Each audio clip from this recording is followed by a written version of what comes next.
Were you told that you have OCD and you're like, now what? We're going to talk all about it. Stay tuned. That's what's up next.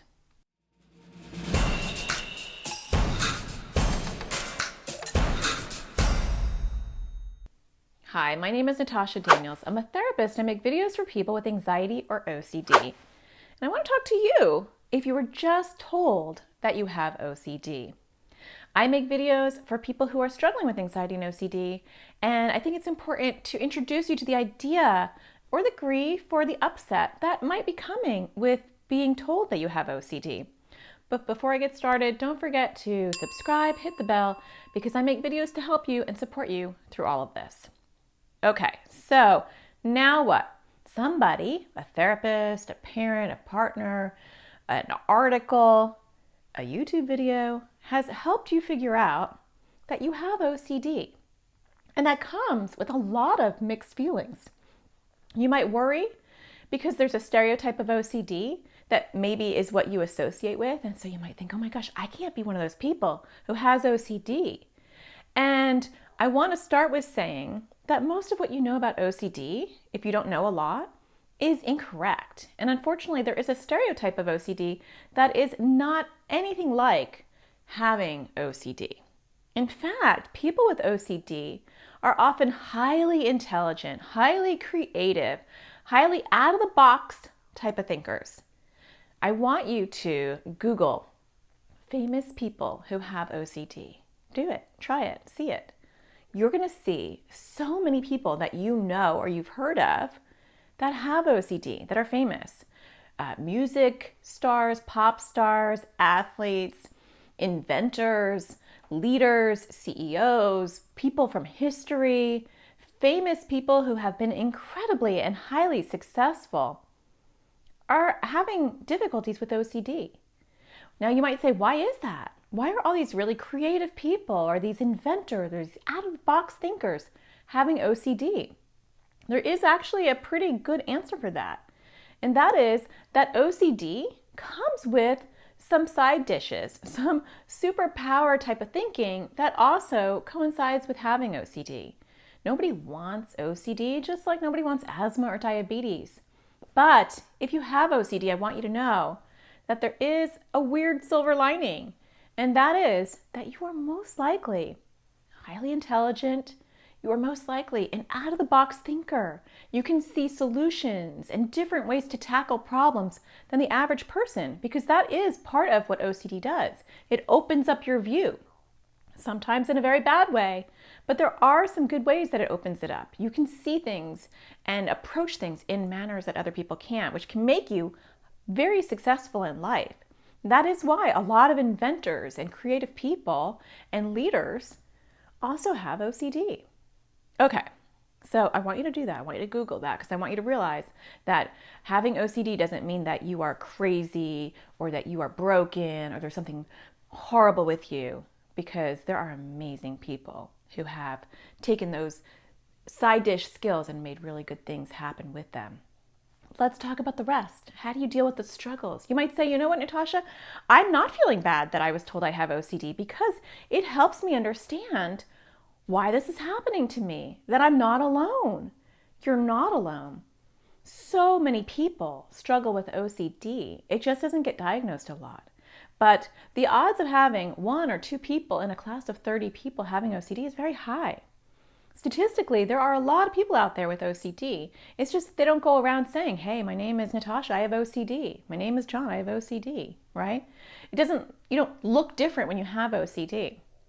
And in fact, once you know you have OCD, and you can start watching videos and say, oh my gosh, other people have these weird, upsetting, disturbing, intrusive thoughts or feelings, that I'm not alone. And trust me, you might say, well, not my thoughts though, Natasha, not my themes, not the things I'm thinking. Yes, I can guarantee you, as an OCD therapist, that I've heard your intrusive thought or feeling before, because OCD is not that creative. It comes up with kind of the same things it likes to torment people with.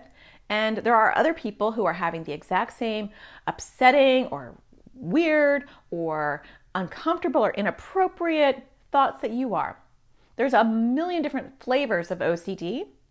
But the bottom line is that you have an upsetting, intrusive thought or feeling or image that gets stuck in your head, and you have to do something, a compulsion, or avoid something, a compulsion, to get some brief relief from it. But the problem is, the more you do these compulsions, whether OCD says you have to do this or this or this to make this thought or feeling go away, or you have to tell somebody or confess something, or you have to avoid this, this, and this, and then you'll be okay, right? As long as you do the OCD rules, then you're fine, but that's not the case. The more you do this stuff, the bigger it grows and the more intrusive thoughts or feelings you have, and it's called the OCD loop because it goes around and around in a circle. But the beautiful thing is, once you know that, once you know the behind the scenes of OCD, the gig is up for OCD because you're not falling for it anymore. It doesn't mean that it'll be easy, but you've looked behind the curtain and you said, aha, now I know what's going on. I'm having OCD thoughts, or I'm having OCD feelings, and other people have this too. And I've been falling for your tricks, OCD, and I've been doing what you want me to do, thinking that you'll leave me alone if I just do the things that will bring me some brief, short-term comfort. But now I realize that the more things I do that you tell me to do, the more things I have to do or I have to avoid, and it grows. It's not getting smaller. But now you know the basic rule of how OCD works. Intrusive thought or feeling, I have to do this or I have to avoid this, and then OCD grows bigger. And so the work is in the middle, right? The work is from here to here. I have an intrusive thought or feeling. I'm not going to do what OCD wants. And when I don't do what OCD wants, whether that's avoid or do a compulsion to do something, to tell someone something, to do whatever OCD wants, it'll be different for each one of you. I'm going to not do this part. I'm going to try to delay it. I'm going to try to hold it off. I'm going to try to ignore it. And I have tons of videos to walk you through how to do that. I even have online courses for parents to teach and support kids and teens on how to do this. And when you do that, when you learn through ERP, exposure with response prevention, which we're not going to go into in this video, but I do have videos on it, so you can search my channel, then you start to interrupt this cycle. And when you interrupt this cycle, guess what happens? It, kind of like a mosquito, when a mosquito bites you, you want to scratch it so bad. And when you scratch it, it feels good at first, but then when you over scratch it, you actually start to, create a scar, or not really a scar, but you create, a worse situation. Your skin gets broken up and then it starts to burn and then it hurts more and it, all this stuff happens and it's not relief, right? But the way to actually handle a mosquito bite, which is really hard, is to not itch it. Put anti-itch cream on it and avoid itching it, and eventually it can heal faster. When you don't itch what OCD wants you to itch, it starts to have a tantrum and then it starts to get smaller and smaller. So my message for you in this beginning part of your journey is there is hope. There are people who have very, very intense OCD, and once they learned how to do ERP, and once they learned how to not scratch that itch, and once they learned that they're not alone and their thoughts aren't crazy, they started to get better. One small step at a time.